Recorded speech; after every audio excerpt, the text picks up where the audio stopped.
Hello, welcome back. In the following presentation, I would like to discuss both the world and the world as it appeals to our senses through Freud, Marx, and Heidegger and Marcuse, Frankfurt School philosopher, 1898 to 1979. Combined Freud and Marx, and he also combined Husserl and Heidegger in a sense, in that they reviewed his habilitation Schrift. That's the postdoctoral work you do after you receive your PhD. In the book Hegel's Ontology and the Theory of Historicity. Now, what I essentially want to contextualize here is starting with the notion of Marx's 11th thesis on Feuerbach, and that's jumping back a ways.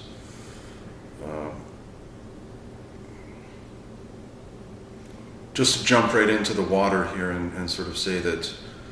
the notion that Heidegger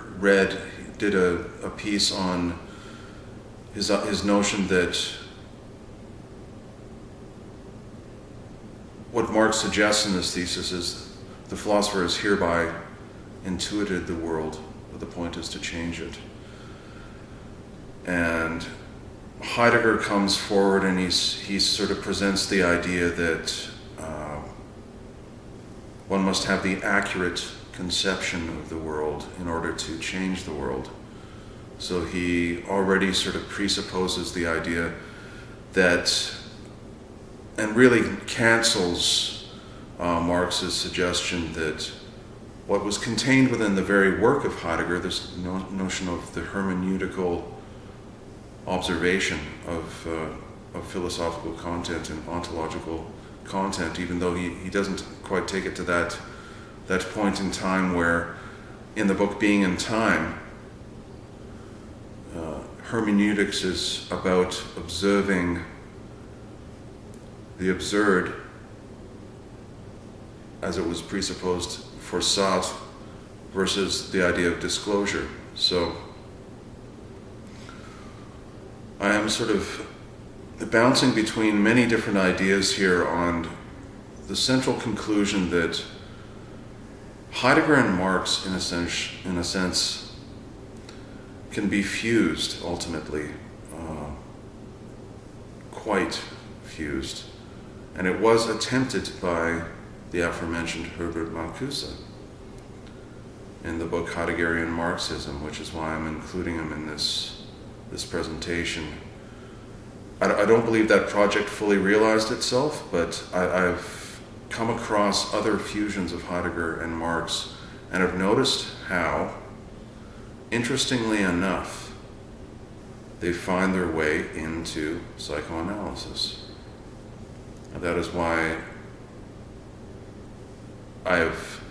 sequenced the notion of Freud, Marx, and Marcuse together, and I've sequenced the notion of Heidegger's reading of Marx's 11th thesis on Feuerbach. Now, what I would suggest here is that where I differ from them, where I observe the notion that hermeneutics might actually arrive at something different, in that the actual idea of interpreting the world is something that is part of the first process, and I think hermeneutics is the idea that one interprets the world. But what I'm suggesting here is, since that's already been put forward,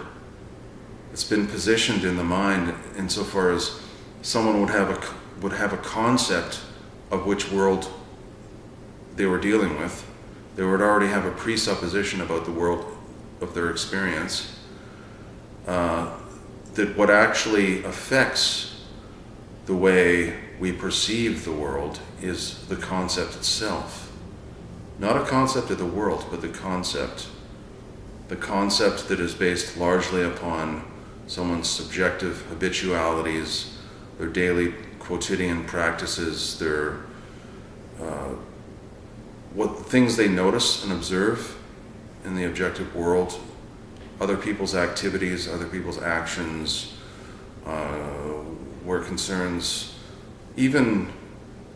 affectations of someone else's personality can have something to do with the way someone perceives the world, and that enters the mind. It's sort of copied into consciousness and becomes the concept they're positing in their minds. And that would be, I think, the case for someone that had a very sort of harried, busied existence,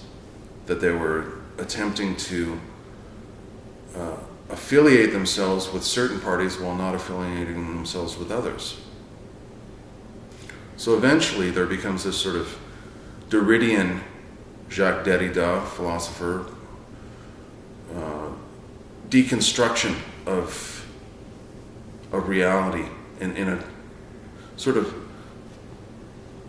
abstracting Derrida into Freud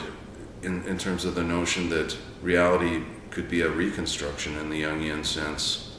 In this manner of being, it is a deconstruction. So I'm introducing a lot of different voices into the spheres of activity that eventually will form something more coherent, I anticipate. Now, the idea that interpreting the world in the first phase of our activity is a function of noticing that the world is already posited by being, that being is in the world. So it is already being posited before, when one wakes up. But I argue that this is sort of something pre-ontological in a sense, in that it's met with the subject in terms of the way they interpret their own subjective experience and go about quotidian practices. Before one addresses the device with which they are interacting, one may realize that one is in the world, that one is active upon the planet, and the world is sort of a notion of larger activity than a subject could possibly have within their minds, of course, and the sort of universal concept of world being a sort of world in itself, opened up to all activity, and that may open itself up to all activity whereby the hermeneutical observation, the interpretation, arrives at the positing of a concept that elicits all of the things that have to do with quotidian practices and their varying identical presuppositions in the other or in the self. And this is where I arrive at the notion of Freud and Marx in the sense of Marcuse's reading of Freud and Marx. That is clear in his work, especially the book Eros and Civilization, largely based upon Freud's civilization and its discontents, and Marx's that the idea of alienation might be part of this, and that the ability to interpret the world would already be something alienated. So that's what I'm getting at. I'm getting at the idea that observing the world as such may be something that, in that sense, Heidegger, entering into Marcuse again, is already saying that you must have the correct interpretation of the world. But I suggest that there really is no correct interpretation of the world, insofar as, in the sort of Freudian sense, it's based upon the unconscious things that are present within the mind, that are, again, this notion of the French relevé de conscience. Things are brought up into your daily life after you've managed to fall asleep and are waking up and are noticing things around you, perhaps at certain points in a state of disorder. So I would say that whether or not they are disordered in the immediate environment or disordered out in the world, that would be another sort of claim. But I think everyone that's ever gone through the process of organizing their personal lives has noticed that it comes down to alienation, the notion that one is alienated from the object that is their product. So in the Marxist sense. So in this particular instance, I am suggesting that the object that is their product is their own interpretation of the conceptual identification they have that is presented before the world, their self-identification, how they posit themselves and identify with the considerations of what this world is to them within their presupposition and the abstraction of identity that occurs. So when someone abstracts from the notion that the world has been posited without having any sort of hermeneutical identification, what this means to them at that point in time, the concept is presenting them with essentially a formal conflict between self-identity and the world within the formation of the concept that has been posited by the habitual practices and the quotidian ideas and the very process whereby self-identification is realizing its conceptual formation in the world. And this is very broad. It's a very sort of broad expression of the simple idea of interpreting how the subject-world dialectic inhabits a subject's mind, that they would form their own identities based upon what they had abstracted from the planetary edification of the process of being a humanoid being that was positing itself and realizing itself in the world, and then presupposing something about the identity of the other or the identity of the self, and attempting to perhaps change the world for themselves or change the world for others. But unless the concept that they have is something posited by the quotidian social praxis, modulated through the idea that self-identity, through its a priori abstraction from the process of life that nature's planetary edification of social identities, becomes the idea that abstraction is not only abstracting the self, but it's also abstracting something else, which notably is the other. So when one abstracts the self and reflexively identifies with themselves as a being in the world, they're also abstracting the other. So one has to accept the presence of the other within the mind and notice that that is part of self-identification, that the other be there. So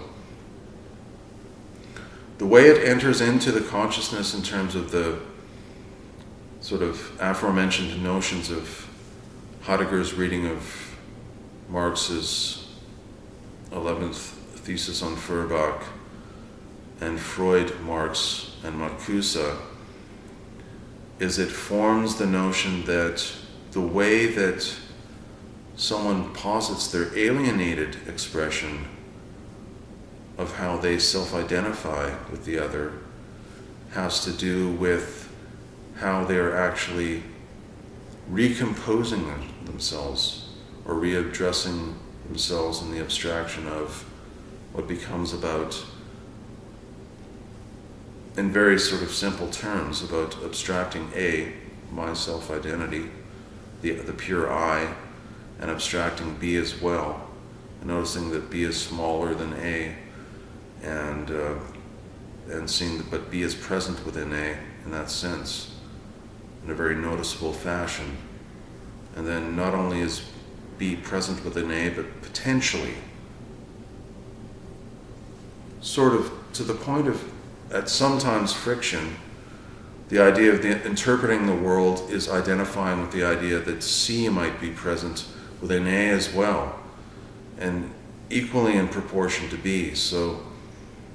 the notion that one is the process of dissociation from the Freudian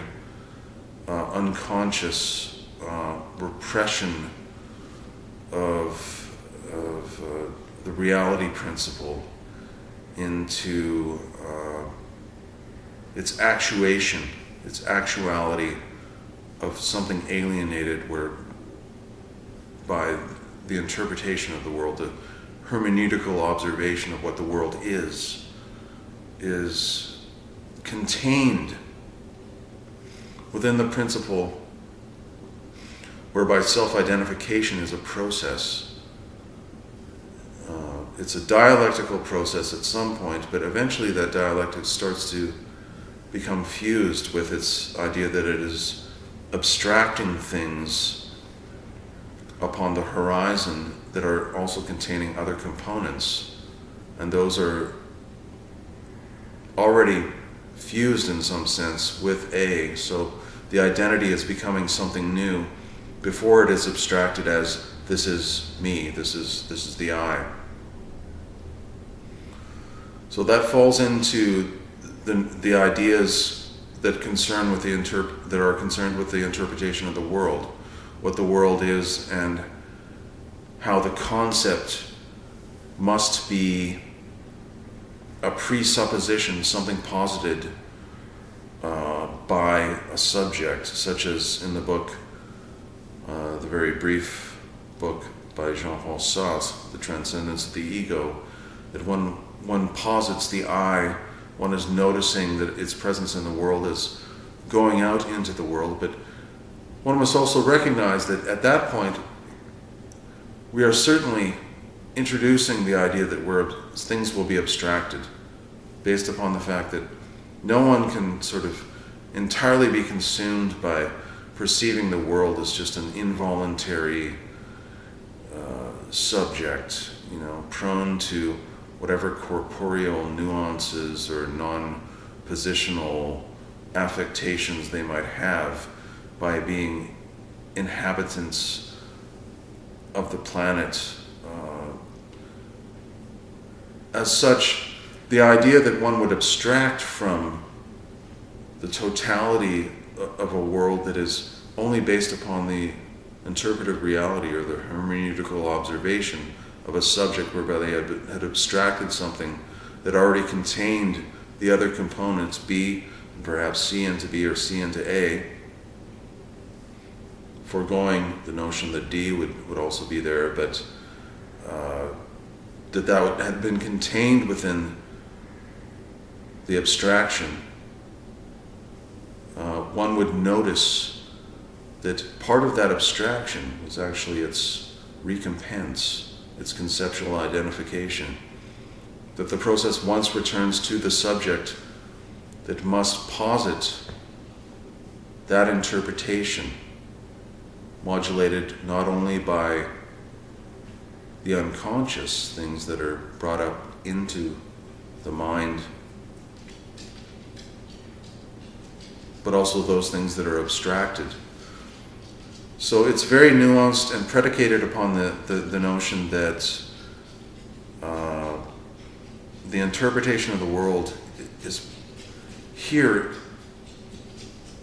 embodied both in its own interpretation of the world, but it's also embodied in the concept that is formed by the abstraction or the presupposed notion of what a world is based upon the way one perceives the world as such, not necessarily as an open vista of observation and beauty or something that is sort of a dream world, but again, largely based upon Freud's reality principle. But that the reality principle is, in a sense, incomplete, in that its completion is something that arrives back to that stage of attempting to create a hermeneutical observation of what the world is, based upon its alienated concept of what the world might be, and how what the world might be for someone is something at some point that might return to discourse and dialectical observation, is what I would call it, is the inner transmission of ideas that is allowing one to abstract something that does not necessarily contain the other components of reality, which are, of course, the other in addition to the self, and the other's other, and perhaps the other's other. So I would say the multitude, what it eventually requires is the formation of something represented to each as a subject, whereto they have their own conceptual formation of a world, but it's still the same world that has been universalized by the quotidian concept posited by self-identity.